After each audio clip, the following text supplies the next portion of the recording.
بال کھلے ہوتے ہیں, اور اس طرح کے انہوں نے چارٹ پیپرز اٹھائے ہوتے ہیں کہ جس کو دیکھ کر مجھے بھی شرم آتی ہے.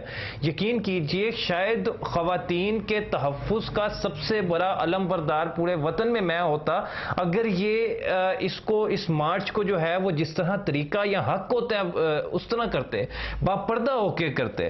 یقین کیجئے مجھے یہاں پہ نبی اکرم صلی اللہ علیہ وسلم کی ایک حدیث جو ہے وہ یاد آ گئی کہ جو عورت ننگے سر گھر سے باہر نکلتی ہے اور جب کسی غیر محرم مرد کی اس کے اوپر نظر پڑتی ہے تو وہ اپنے ساتھ ساتھ 3 مردوں کو جو ہے وہ جہنم میں لے کے جائے گی, ایک باپ کو, ایک بھائی کو اور ایک شوہر کو.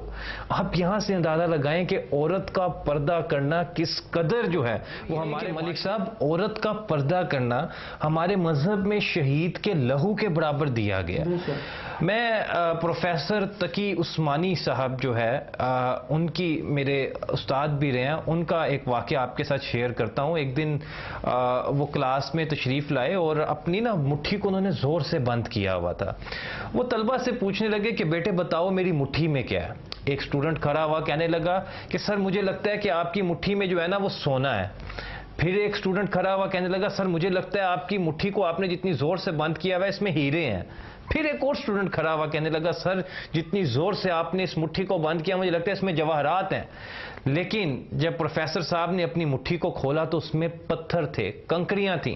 پھر پروفیسر صاحب نے ہم بچوں کو یہ سمجھایا کہ اللہ تعالیٰ ان کی مغفرت کرے کہ جس وقت عورت کا جو پردہ ہے نا وہ بھی اس بند مٹھی کی طرح ہے. جب تک وہ اس مٹھی کے جس طرح یہ بند ہے اس طرح پردے میں رہتی ہے تو وہ ہیرا بھی ہے, وہ سونا بھی ہے, وہ جواہرات کی مانند ہے. لیکن جب اس کو آپ اس طرح سے پردے سے باہر نکال دیتے ہیں جیسے کہ مٹھی کو کھولا تو وہ ان کنکڑیوں اور پتھروں کی مانند ہو جاتا ہے. تو یہ سمجھنے والوں کے لیے جو ہے ایک بہت بڑی حکمت ہے. میں گزارش یہ کرتا ہوں کہ خدا را آپ لوگ جو ہے وہ اس مارچ کو کریں, باپردہ طریقے سے کریں. میں خود خواتین کے حقوق کا علم بردار ہوں اور ہم اس مارچ کے خلاف نہیں ہیں لیکن اس کے طریقہ کار کے خلاف ہیں. ملک صاحب جی زین صاحب, ایک اور ہم مائنڈ میں ہمیشہ سے کوشچن مائنڈ میں رہا ہے اور وہ اکثر ہم دیکھتے بھی ہیں کیونکہ آج کا جو ہمارا یہ بحث کا موضوع ہے نا یہ بڑا ہی سنجیدہ ہے کہ ہم اس میں کوئی بھی اس طرح کی مطلب بات کرنے کے مجاز میں نہیں آ رہے ہیں کہ سمجھ نہیں لگتی ہے کہ ہم کس طرح سے مطلب اس بات کو لے کے آگے چلیں.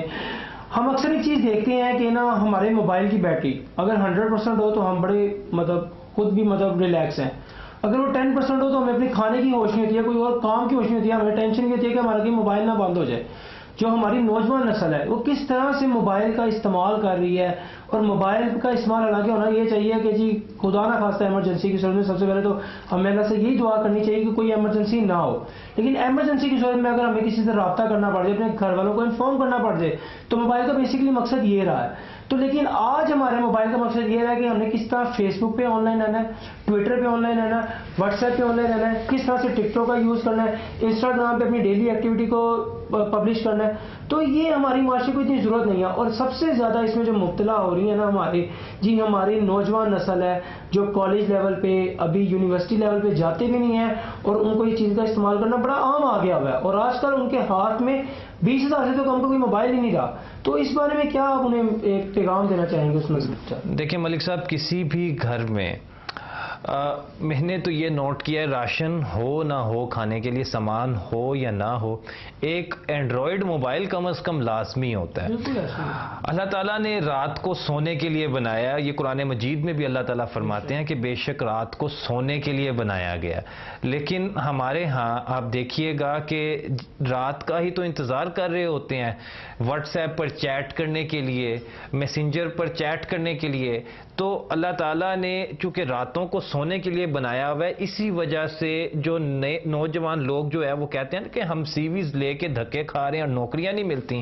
اللہ تعالیٰ روزی میں سے برکت بھی ختم کر دیتا ہے, اللہ تعالیٰ زندگیوں میں سے برکت بھی ختم کر دیتا ہے جب آپ اللہ تعالیٰ کے احکامات سے ہی جو ہے وہ نفی کریں گے. دیکھیں راتوں کو اٹھ کر عبادت کریں. اگر رات کو جاگنا آپ کے لیے اتنا ہی ضروری ہے, یہ زندگی تو مختصر سی زندگی ہے.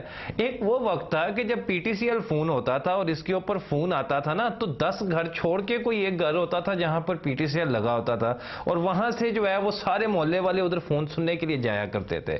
اب آج کیا ہوتا ہے, ایک ہی گھر میں رہتے ہوئے بھائی, باپ, بیٹا, ماں, بہن ایک دوسرے سے جو ہے وہ لاپتہ ہوتے ہیں.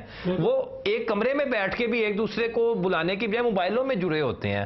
تو یہ ایک بہت ہی غلط ٹرینڈ جو ہے وہ ہمارے معاشرے میں پھیل رہا ہے. دیکھیں ہمارا جو تعمیر سیرت پروگرام کا مقصد ہے نا ملک صاحب, یقین کیجئے نہ تو فالوشپ لینا ہے نہ ویورز لینا ہے. ہمارا مقصد یہ ہے کہ چند ہزار لوگوں میں سے کوئی ایک شخص بھی اگر ہماری بات سن کر اس پر عمل کرنا شروع کر دیتا ہے تو ہمارا مقصد تو پورا ہو جاتا ہے.